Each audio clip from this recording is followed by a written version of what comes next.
Қайырлы күн, сіздермен Назым. Скумбрия балығын өте дәмді етіп дайындаудың рецептімен бөлісемін.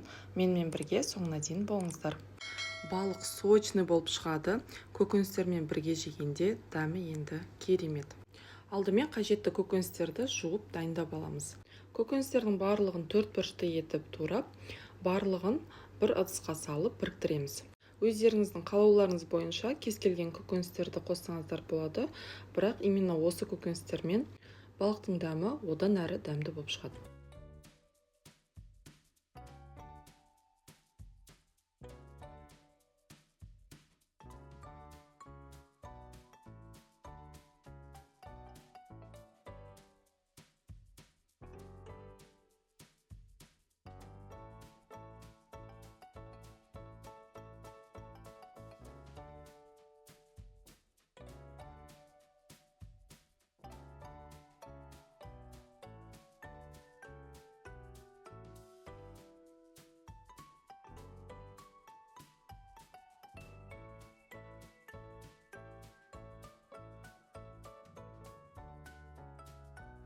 Кішкене тұз, қара бұрыш, паприка және де кептірілген сарымсақты қосып, және де үстіне сұйық май қосып, барлығын жақсылап араластырамыз.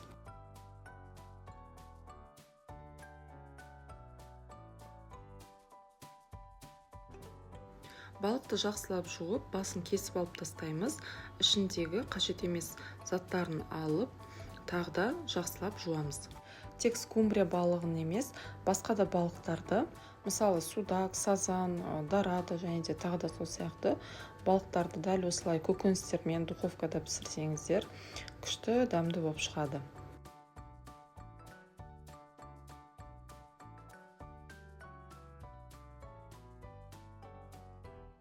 Противинге пергамент қағазын төсейміз, немесе фольга төсейміз. Фольга төсесеңіздер, кішкене сұйық май жағып жіберіңіздер, жабысып қалмас үшін.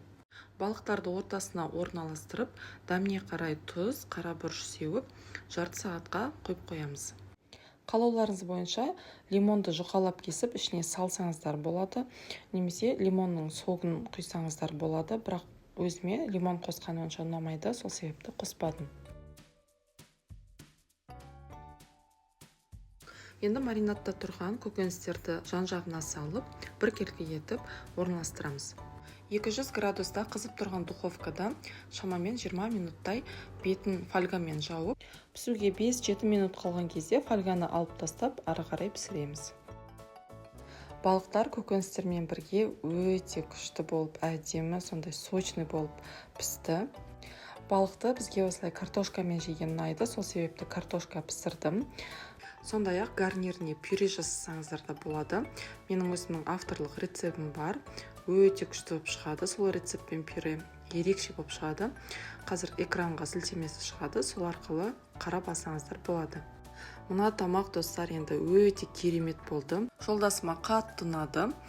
Осы рецептпен жасап, жақындарыңызды қуантыңыздар. Сіздермен болған Назым. Каналыма тіркеліп, лайк басып, комментарий жазып, мені қолдап кетіңіздер. Рахмет.